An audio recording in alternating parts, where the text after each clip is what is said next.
What is going on? Let's get everything up. Let's get the chat up.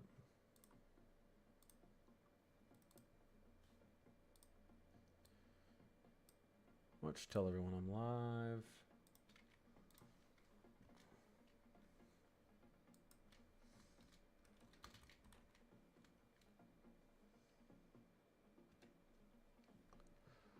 This is the latest GFS map that just came out for snow. We'll talk about it. Good signal out east, you can tell. Southern signal as well. Signal's at a big nor'easter. We'll see. A little bit far out, but we'll talk about it. There's a really, really nice blocking setting up over Greenland and high latitudes. Fantastic setup for East Coast snow, Southern snow as well. So we're going to talk about that. Holy GFS, I know. We've been talking about this for a while, guys, though.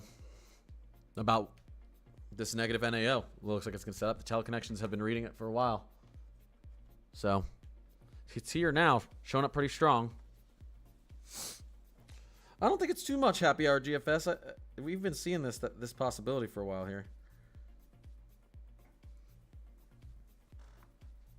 Yeah, no. Portland snow, that's going to be tough. Some ridging forming back out west, which stinks. When is New York City going to get a big storm again? Well, you know, this would be it right here. This would be a major nor'easter around January 8th, but we'll see. A little bit far out. But really, really nice setup for potential mid-Atlantic snow here. Coastal snow moving forward. We're going to talk about it. And let's people hop in here. Marissa, what's popping? It's going to be a quicker live. Maybe 30, 40 minutes. I wanted to make a video. Don't have a ton of time. Got some family in town. So I'll probably spend the beginning of this video live discussing everything that's coming up. And then... and I'll use that. I'll upload that so people can watch that. Let me do something real quick here before I get to all your questions. We're going to take a look at that snowpack. We're going to take a look at the potential or future radar. So we're going to look at that. We're going to take a look at our temperature anomalies. Let's go to our Euro. Okay, the 18Z is loading in, but we'll go to our 12Z. Temperature anomalies moving forward. We're going to talk about our Euro. Look at our 10-day. This is you know what? Let's go to January 1st. January 1st to January 11th. Here's the setup. Pretty wild, huh? Temperature-wise. And then we're going to take a look at our teleconnections. Okay, so I'm going to have that up. And then we're going to take a look at... take a look at our MJO forecast. What's going on with our MJO? Are we getting out of this... Are we actually amplifying at all? Ooh, maybe. Trying to finally re-amplify this a tiny bit, not just circle around the center here. So that's interesting. Okay, let's talk about all this, guys. By the way, okay, I'm going to talk about this, and then I'm going to take questions like I always do. Here's what's going on the radar. Heavy snow falling through portions of Akron, Cleveland, up through Erie, northwestern PA. We've actually got, I believe... some snow squall warnings. And then up towards, you can see southern, well, just south of Buffalo, just south of Rochester. So, western upstate New York. We've also got a snow squall warning out here through Albany. Heavy, heavy snow falling in Albany right now. Still got some ice falling up there in the northeast, but very, very cold air moving in here, obviously, as we know. All right, so let's talk about this. First off, let's get into temperatures. Okay. We want to get into CPC. Okay. Here we go. Here's our 6 to 10 day temperature outlook. I will tell you this. This is off of the ensemble. It's very likely not going to be like this over the next 6 to 10 days. I would actually, if I were making this 6 to 10 day outlook, I would go like this, okay, and put average temperatures in here and then colder temperatures out here. I would cut off all this warmth in my 6 to 10 day. Now, that's because the operational run sees it, but the operational control run typically takes into account the current conditions the best. So I think they're being way too aggressive with heat here. I think we're going to be pretty cool east of the Mississippi here, even a little bit west of the Mississippi, 6 to 10 days. 8 to 14 days. Again, I think it's cooler out east. That's the signal we see. 3 to 4 week. And then you can see what they're expecting for January right there. Just a little bit warmer in the south. Take a look at the latest GFS. Look at this. Snow chances. Missouri, Tennessee, Kentucky, North Carolina, Virginia. Big nor'easter potential with really around the 8th of January. We'll discuss that. But again, you can see what's happening up in the Northeast, Mid-Atlantic, and even a chance for some southern snow. We've been talking about this for a while. Some more clippers. This is mainly clipper action through the upper Midwest, Great Lakes region. And then maybe we get a little bit of snow out into the central Rockies. This would be good. They are running historically low snow levels in the Rockies currently. Let's quickly move through this. Here we go. This is the latest GFS. This is the 18Z. Lots of cold air sinking into the east, as you can see. We're going to have another clipper system making its way down tomorrow through portions of the upper Midwest, Great Lakes region. Now, some of this moisture is going to get stalled out across the Appalachian Mountains, so we could have some heavier snow maybe falling through portions of Pittsburgh, really from Pittsburgh down through West Virginia, maybe in eastern Ohio as well, and then inner New England. We're talking about New Year's Eve night. Here you go. This is around midnight. Again, I think upper Midwest gets an inch or two through portions of Minnesota, Wisconsin, northern Illinois. Maybe even Indiana over the next couple of days. But midnight right now, it looks like snow potential. Maybe a tiny bit. Indiana, Ohio, West Virginia, western PA, and then inner New England. There's your snow potential. Still very cold out here. We're pretty much well below average for everyone out here New Year's Eve. Moving forward a little bit into January 1st, we still have that constant flow of cold air out to the east. We get a little tiny moisture maybe into the central Rockies. We really need this, especially for that snowpack. But we're still warm out west, Pacific warmth, but we're getting a little bit of moisture now out west.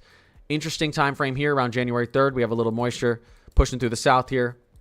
Baroclinic boundary up here. Maybe this moves a little bit farther north. Maybe we get a little bit of a clipper action through maybe even North Carolina, Virginia. A little bit of snow there, potentially. Not showing up on the map right here, but you get this system moving a little bit farther north. It's possible. Now let's move out towards January 4th, January 5th. We still have a lot of cold air moving into the east.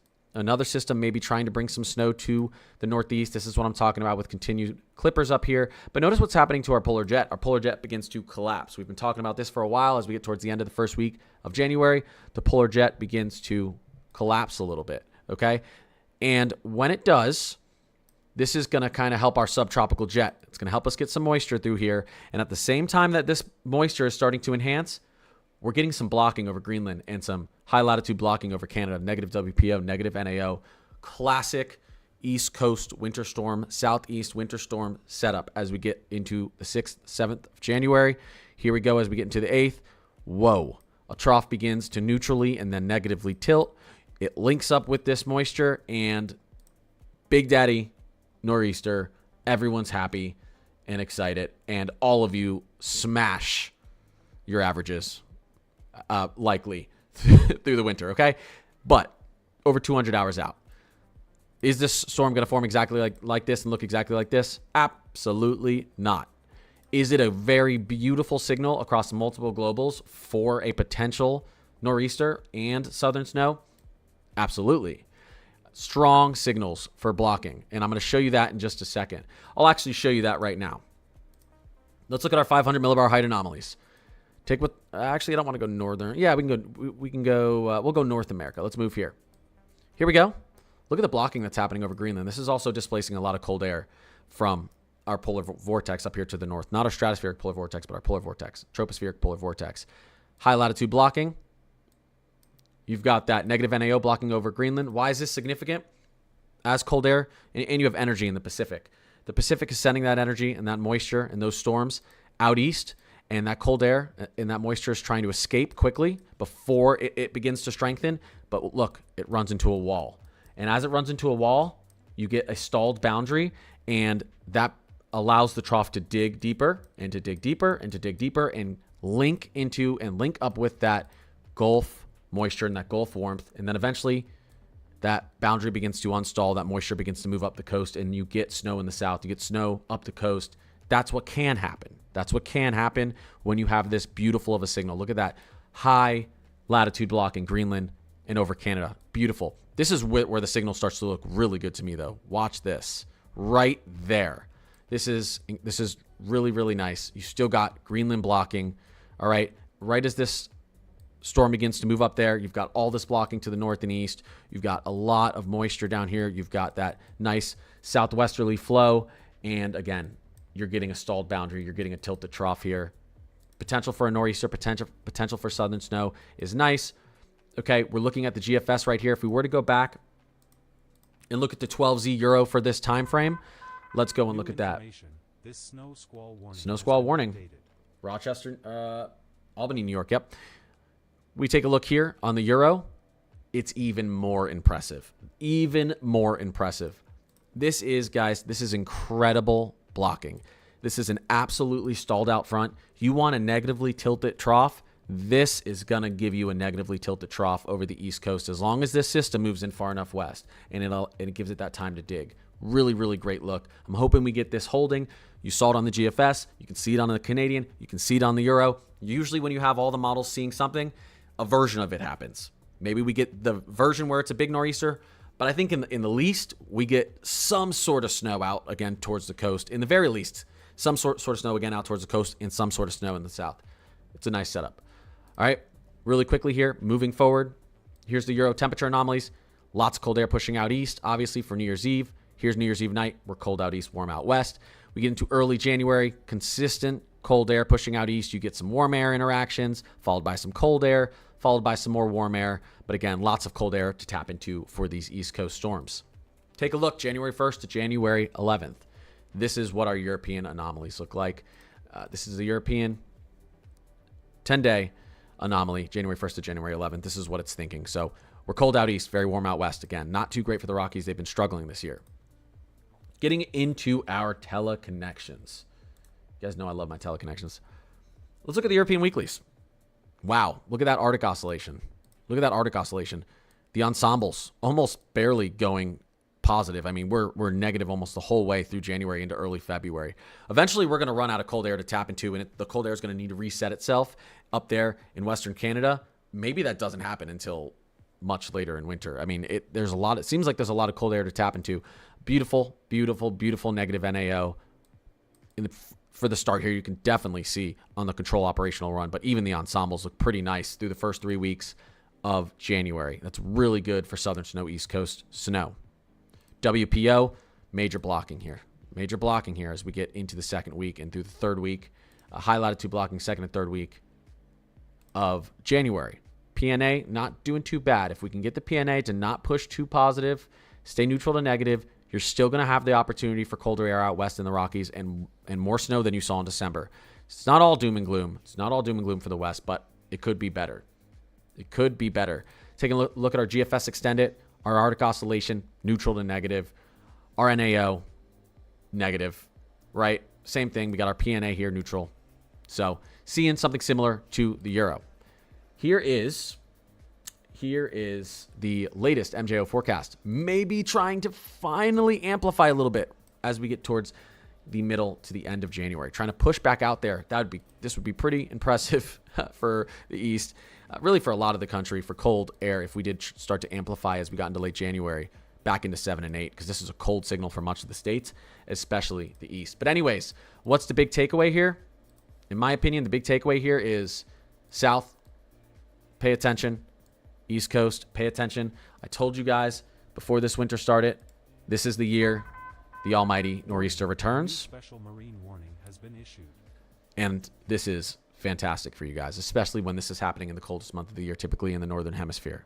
I like it. I like what I'm seeing. All right, what's going on, guys? Happy holidays. What's going on, Lake? I feel like it's been a while. Can I show all 50 runs? Yeah, you want to see the panels? We can go into the GFS ensemble.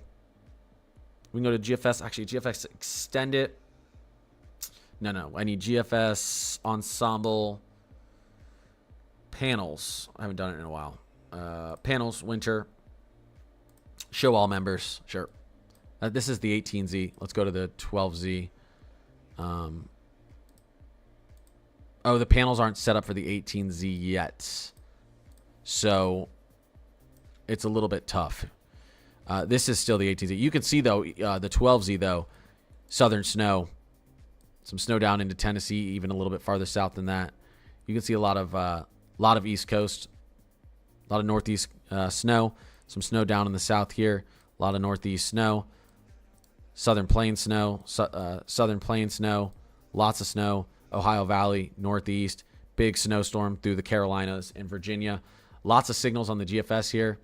Pushing over to the Euro. If we were to go to the Euro ensembles, we were to take a look at some of the panels. I want to take a look at the panels from the 18Z, even though I don't love the off hour as much. It's just a crazy run. But if we were to go to panels here on the Euro, let's push this all the way through. Lots of northeast snow on all of these, and some signals for snow down to Kentucky and Tennessee. Some signals for the Carolinas and Virginia still on these, but really, you're seeing nor'easter signals here. Multiple nor'easter signals here. I'm circling all of these runs that see the potential for nor'easters. So, I mean, they're all over the map here. They're all over the map here. Look at this. So, what are these guys? Well, you typically just take a look at your operational or control run, but the Euro has 50 different runs, and any of these outcomes could be possible. You get lots of southern snow in the first couple. This is big southern snow signals here through the first week or two of January. You've got, of course, your nor'easter potentials on these runs as well. So really good signal again. Why do we see so much southern snow, mid-Atlantic snow chances, Ohio Valley snow chances? That's because incredible blocking could be setting up over Greenland and the higher latitudes of Canada. Emmanuel, you're getting a decent snow right now? Oh yeah, there's a little bit of snow, moving through Indianapolis. It's gonna be, I think it's gonna move out pretty quickly, but yep, it's moving through right now.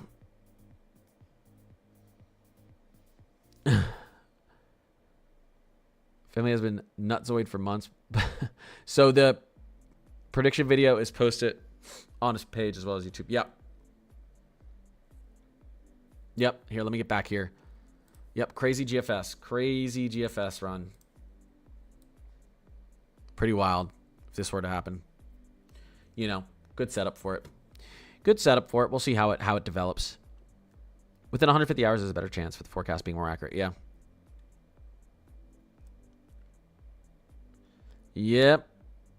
What are the chances of that much snow actually happening? I mean, the chances of of like this much snow actually happening are high. It's where does the snow form? When you get that much blocking, there's going to be a big snowstorm. Whether it's here, which it could be with this setup, there's probably going to be a big snowstorm. It's hard to tell exactly where it's going to be.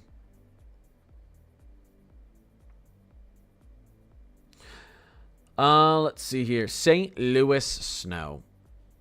You don't see a signal right here out until around the 7th. This would be the 7th into the 8th on the GFS. We go over to the Euro. Is the 18Z of the Euro? Yeah, the 18Z of the Euro is loading. I wonder what this is showing here in the short range. Oh, a little bit more snow. A little bit more snow from Minnesota, Wisconsin, and potentially Chicago and Indianapolis. This snow signal's a little bit stronger now for New Year's Eve through this region. So that's interesting. Moving this forward. Colder out east. But yeah, you can see what's happening on the 12Z. Same type of signal. Look at that. Look at this trough dig and a low pressure off the coast. This is, again, another signal for maybe a big nor'easter. We'll have to see what happens as we get into our 0-0. You can see the nor'easter that wants to form there as well. Same time as the GFS. This is just off the coast. Very close to being a major 1 to 2 feet of snow up and down the East Coast. And then you get another shot right there on the Euro. So, good setup. GFS and Euro are loving the chance for a big snowstorm out east or in the south here moving forward. Can we get major winter storm for the southeast? This is going to be an opportunity here. Yep, this is going to be an opportunity here. Lucas Lake, I appreciate you. What the heck? 1 second. Gray, Janelle, Bo, Erica. Central PA, a little bit of snow opportunity right here. January 1st, you could have a little bit of snow falling through Central PA. Maybe you get a few inches. And then another opportunity right here as you get out towards the 5th. And then more opportunities right here as you get out towards the 9th. And then another opportunity here. Lots of opportunities for Central PA moving here forward. Hoping more snow for the Rockies. Yeah. In the short term, we're probably not going to see much. This ridge is just hurting you guys. Now, as we get later into the second week of January and this jet fully collapses, negative PNA, you'll have an opportunity for some good snowstorms into the Central Rockies. I know you guys are running at all-time record lows with your snowpack currently. I know. Could I repeat the forecast for Memphis, Tennessee? You guys are going to be cold. We're an average to below average here, probably over the next 7 to 10 days. There is an opportunity out here for snow. You can see it. January 6th, 7th, 8th, 9th, 10th, 11th. As we get late into the first week, early second week, you get the opportunity for snow down through Tennessee. Do you think Knoxville will get some good accumulation from it? I mean, again, I can't tell you who's going to get accumulation, who's not. I can tell you that there's a good signal for some snow to fall early January in the south, or early to mid-January in the south and along the coast, because we're going to run into a situation where we have a stalled out front because we have so much blocking up here. Your cold air gets kind of jammed, and then the trough is forced to dive and picks up moisture off the coast, and now you have, or off the Gulf, now you have moisture, cold air combination. That's how you get southern snow. That's how you get a major snowstorm up and down the East Coast here. So that's I'm just reading the signals. I can't tell you who's going to see snow, in 10 days from now. It's impossible. But I can tell you it's a good signal for the region, for those regions for snow. Nika, I appreciate you. Dot, what is going on? I appreciate you. Love me some good eye candy? Yeah. Do you see a positive PNA setting up mid-month? I think that's when the positive PNA could potentially collapse into more of a negative or neutral PNA. No problem, Candace. South Carolina snow. Again, opportunity here. Late into the first week, into the second week of January. Good setup. I mean, who knows here, but who knows what happens with this little setup right here. I wonder if this trough doesn't dive down a little bit farther and try to put a little bit of snow down into the Carolinas. There's an opportunity there around January 2nd, 3rd. Might be too warm, though. My work is saying we're getting more snow tomorrow in Oshkosh. Yeah, not major. Not major. We could get another 1 to 4 inches across portions of Minnesota and Wisconsin on the high end. I'll show you guys what the National Weather Service thinks here.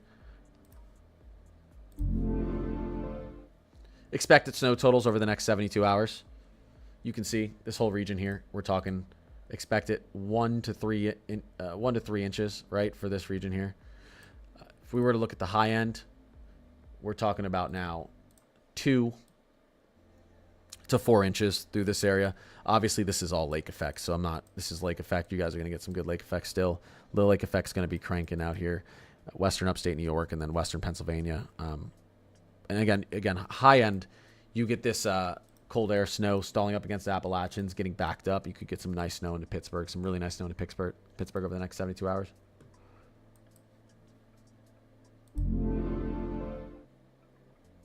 Love the visuals and explanations. I appreciate that.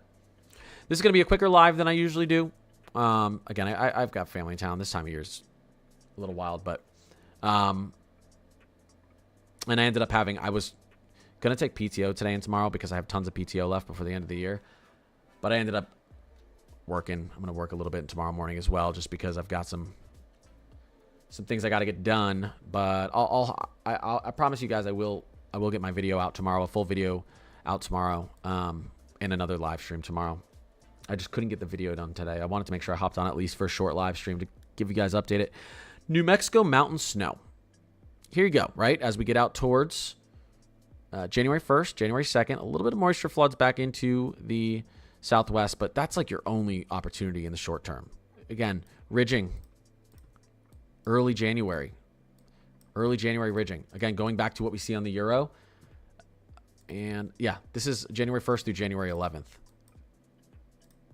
January 1st through January 11th. This is what they think the average, just running way above average out here. Still, like December. It's tough.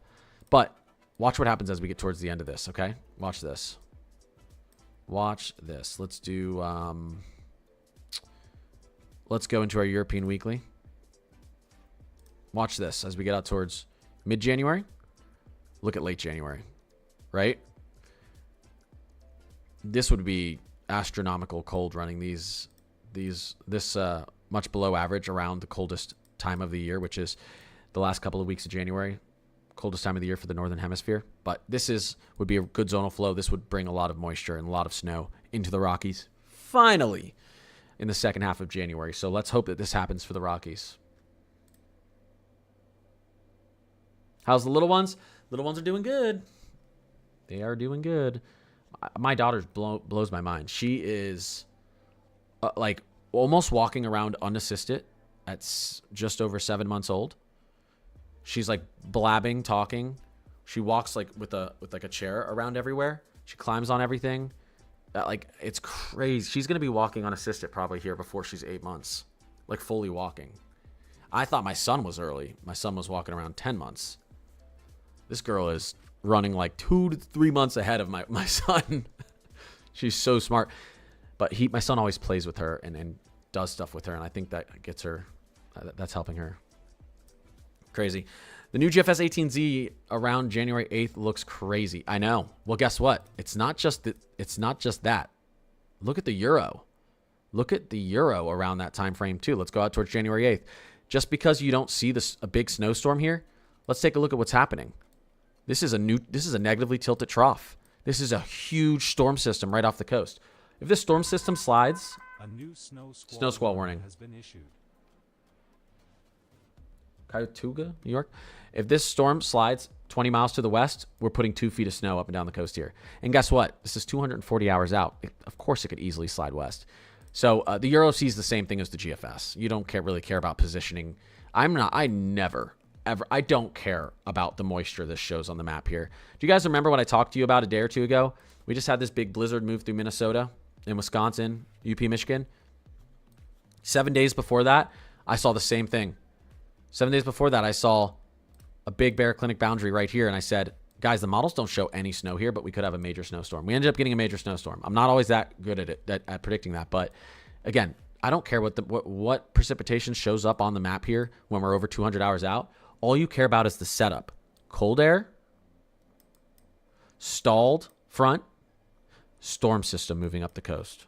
That's the setup. Who cares where this shows snow and rain? It's not gonna be snowing here. It's not gonna be snowing here at 12 o'clock January 7th. It's not gonna be snowing here. It's not gonna be raining here probably. Like the odds that the precipitation is right where it's supposed to be and this is timed perfectly is like astronomically low. But models are good at seeing big events. They're good at seeing the movement of troughs. They're good at seeing how our oscillations are setting up. So what I like to look at is this big bulk of cold air and this diving air down into the south and this ridge out here. The models are probably onto something here, and all the models see this. Cold air timing here around this time, warm air timing here around this time, blocking around this time. So we know this time frame could put a big storm through here. Don't look at the precipitation if you're over 4 or 5 days out. Don't look at where the precipitation is or the totals. Just look at the pattern. And that's why we like looking a lot at this is what I like looking at more at this time, because you show someone snow 10 days out, a big snowstorm here 10 days out, they don't get it, they're disappointed. You shouldn't be looking at the precipitation, the snow or the rain. You should be looking at the jet stream. What's the jet stream doing? The jet stream's pumping cold air, and you've got a southwesterly flow of moisture off a warm Gulf. Snowstorm, right? That's what you should be looking at. North Carolina, good opportunity out here. End of the first week of January, early second week of January. Good opportunity.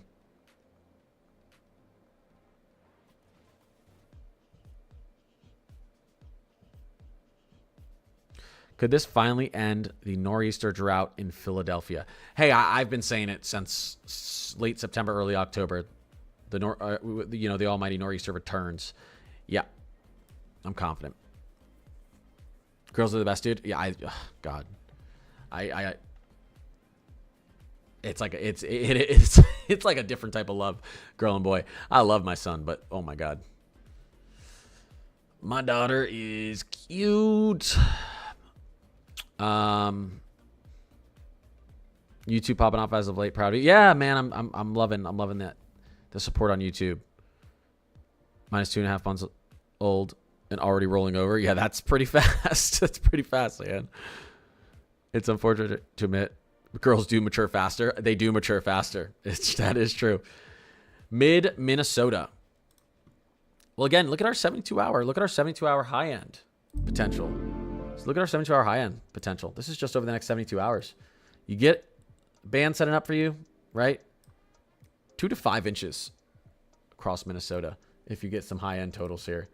Central Minnesota, maybe 2 to 3 inches if you get a nice little snow band moving through over the next 72 hours here. Tomorrow and New Year's Eve. Keep that nor'easter drought going, please. Northern VA. You don't want it. How's Billings? Listen, if it's going to be cold, it might as well snow, no? What's going on, Morgan?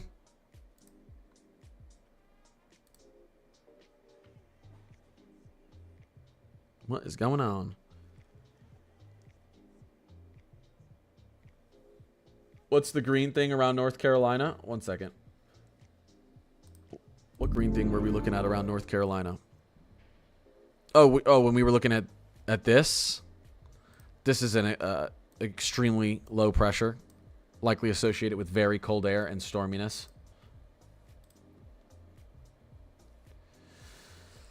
Yep.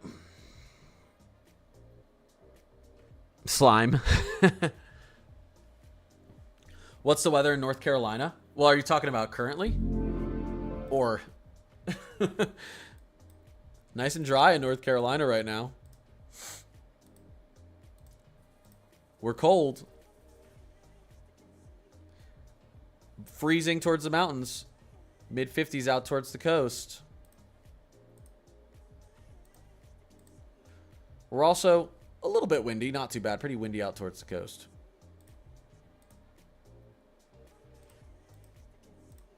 Lots of snow falling. Snow rain and ice up in the northeast here. But yeah, North Carolina moving forward again, end of the first week, beginning of the second week. Huge negative NAO setting up. Charlotte snow, it's on the table. A coastal snow is on the table for North Carolina, if the setup holds. How much snow for Buffalo, New York? Well, let's see. The high end in the next 72 hours. What's the National Weather Service give us for the high end in the next 72 hours? About a foot into downtown Buffalo. Now you get south of Buffalo, maybe, oh my gosh, 2 to 3 feet of snow. 40 inches. Shirley, Glenwood, Woodside, North Collins, Eden, Hamburg. Insane amount of snow. Down towards Dunkirk, insane amount of snow potential on the high end. Look at Rochester, about a foot. Syracuse, oh my gosh, Syracuse, maybe 2.5 feet on the high end. Expected amount, obviously a little bit lower, but the high end amounts are crazy. Expected amount, Buffalo, downtown Buffalo, more like 6 inches. Where can I get that radar map from? You talking about this one? Wait. This one? This is weather-wise. You can actually get the free version of this. This is weather-wise, yeah.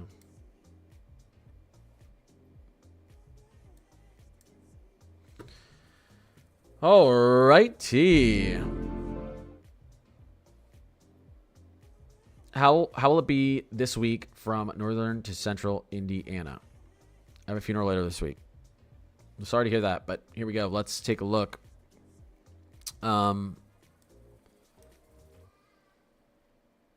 This week from northern to central Indiana. It's going to be cold.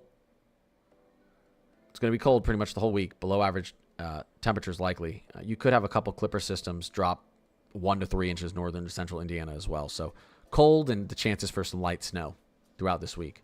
No major severe weather, doesn't look like. No major heat wave moving in. Below average temperatures and a little bit of snow. Maybe 1, 2, 3 chances for light snow falling with these clipper systems moving through. So just nice winter weather, I think.